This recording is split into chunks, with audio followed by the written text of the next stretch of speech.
Macron vient d'envoyer un message secret à Tebboune via sa ministre des Armées. Fraude à l'exportation vient d'être découverte en Algérie et ça concerne des millions de dollars. Et une société algéro-chinoise vient d'être créée pour révolutionner les ports algériens. Salam alaikum la famille. On attaque direct par la bombe diplomatique la plus explosive de la semaine. La ministre déléguée française aux armées, Alice Ruffaut, vient de remettre à Tebboune un message personnel de Macron. Un message personnel de Macron à Tebboune, remis en main propre par la ministre des Armées. Et il faut bien comprendre ce que ça veut dire en langage diplomatique. Quand un président envoie un message écrit à un autre président via un émissaire de haut rang, ce n'est pas une lettre de courtoisie. C'est une communication de chef d'État à chef d'État qui contient des propositions concrètes, des engagements ou des demandes qui ne peuvent pas être dites publiquement. Et le choix d'Alice Ruffaut comme messagère est lui aussi révélateur. Le général d'armée Saïd Chengriya a reçu la ministre déléguée française auprès de la ministre des Armées françaises et des anciens combattants. Une ministre des Armées françaises reçue par le chef d'état-major algérien, c'est du jamais vu depuis des années. Ça veut dire que ce message touche aussi à la dimension militaire et sécuritaire de la relation franco-algérienne. Qu'est-ce que contient ce message ? On ne le sait pas officiellement, mais en recoupant les informations disponibles, il y a fort à parier qu'il s'agit d'une proposition de feuille de route concrète pour normaliser complètement les relations. Coopération sécuritaire renforcée, accès facilité aux visas, projets économiques communs et peut-être, et c'est là le plus sensible, des avancées sur les dossiers mémoriels. Alice Ruffaut est à Alger précisément parce que les binationaux et la diaspora ne comprenaient pas le silence de Macron sur l'Algérie. La France a réalisé que ce silence coûtait cher, politiquement, économiquement, diplomatiquement. Ce qu'on sait avec certitude, la France dépend davantage du gaz algérien pour son électricité. Et l'Algérie double ses exportations de pétrole vers l'Espagne. L'Europe a besoin de l'énergie algérienne. Et Macron le sait. Ce message à Tebboune, c'est aussi une reconnaissance de cette dépendance énergétique. L'Algérie lit ce message, elle prend note et elle répondra au moment qu'elle choisira, pas avant. Macron écrit à Tebboune. La France revient avec ses propositions. Là, on passe à du bonheur pur. L'us d'inquiétant. Un nouveau type de fraude vient d'être découvert en Algérie. Pas à l'importation cette fois, à l'exportation. Et ça concerne des millions de dollars qui sortent illicitement du pays. Je vous explique comment ça marche, dans 30 secondes. Troisième sujet, et celui-là, on doit l'aborder avec honnêteté parce que c'est un problème sérieux qui concerne l'économie de tous les Algériens. Après la triche à l'importation, l'Algérie fait face à un nouveau phénomène, la fraude à l'exportation. Ce phénomène s'est développé avec la hausse des exportations algériennes. Expliquons d'abord comment ça marche, parce que ce mécanisme est peu connu. Quand l'Algérie exporte des marchandises, des produits agroalimentaires, des matériaux de construction, des dérivés pétroliers, l'exportateur reçoit des devises étrangères en échange, dollars, euros, livres sterling. Ces devises sont censées revenir en Algérie et être converties en dinars par la Banque d'Algérie.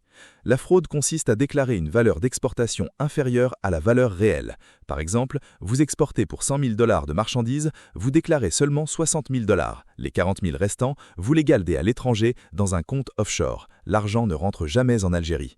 Résultat, l'État algérien perd des devises précieuses. La Banque d'Algérie ne peut pas alimenter ses réserves et des opportunistes s'enrichissent illicitement aux dépens du pays. Pourquoi ce phénomène émerge maintenant? Précisément parce que les exportations algériennes non hydrocarbures ont explosé, 26% de hausse en 2025. Plus il y a d'exportations, plus les opportunités de fraude augmentent. C'est le revers de la médaille du succès commercial. La réponse de l'État doit être rapide et musclée. Renforcement des contrôles douaniers, obligation de rapatriement des devises sous délai strict, sanctions sévères contre les fraudeurs. Et surtout, une meilleure traçabilité numérique des transactions export. Parce que si l'Algérie veut vraiment diversifier son économie et exporter massivement, elle ne peut pas se permettre que des réseaux de fraudeurs captent une partie de ses revenus au passage. C'est une priorité nationale. Fraude à l'export, un problème qu'on doit regarder en face. Mais pour terminer, j'ai une bonne nouvelle qui va dans le bon sens. Une société algéro-chinoise vient d'être créée spécialement pour les ports algériens. Et ce projet peut transformer complètement la capacité logistique du pays. Dans 30 secondes. Et on termine sur un sujet qui va directement impacter la compétitivité économique de l'Algérie dans les années à venir. Une société mixte algéro-chinoise spécialisée dans le dragage des ports nationaux est actuellement en phase de création. Pour ceux qui ne savent pas ce qu'est le dragage, c'est le processus qui consiste à creuser et nettoyer les fonds marins dans les ports pour permettre aux grands navires d'entrer et sortir facilement. Sans dragage régulier, les ports s'ensablent progressivement et ne peuvent plus accueillir les grands porte-conteneurs ou les pétroliers géants. Et là est le problème que l'Algérie a eu depuis des années. Des ports qui ne sont pas assez profonds pour accueillir les grands navires commerciaux, ce qui veut dire que les marchandises algériennes doivent parfois transiter par des ports étrangers, Marseille, Valencia, Tanger, avant d'atteindre leur destination. un coût logistique énorme et une perte de souveraineté commerciale.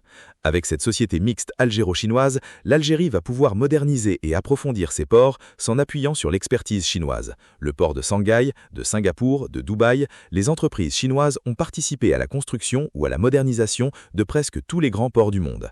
Et le timing est parfait, parce que dans le cadre du projet phosphate de Bled El Hadba, l'Algérie a besoin d'un quai minéralier à Annaba capable d'accueillir des navires géants pour exporter des millions de tonnes de phosphate. Ce dragage et cette modernisation portuaire sont absolument indispensables pour que ce projet fonctionne. Le Forum africain de l'investissement et du commerce qui vient de se tenir confirme cette direction. L'Algérie se positionne comme le principal moteur de l'intégration continentale africaine et le trait d'union entre les peuples africains. Un pays qui veut jouer ce rôle doit avoir des ports dignes de ce nom, modernes, profonds, efficaces, compétitifs. Cette société algéro-chinoise, c'est un pas concret dans cette direction. Et avec la Chine comme partenaire, les délais et la qualité sont généralement au rendez-vous.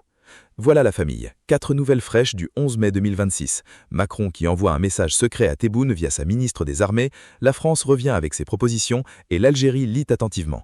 L'USMA qui mène 1-0 avant le match retour au Caire le 16 mai, le sacre africain est à portée de main.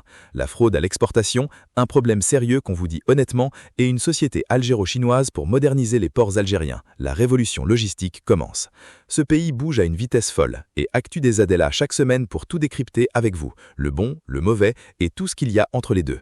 Un like si vous regardez le match retour USMA Zamalek le 16 mai, un abonnement pour ne rien rater et partagez surtout le sujet de la fraude à l'export avec quelqu'un qui suit l'économie algérienne. Qu'Allah protège l'Algérie et ses frontières. Wassalam alaikum wa rahmatullahi wa barakatuh.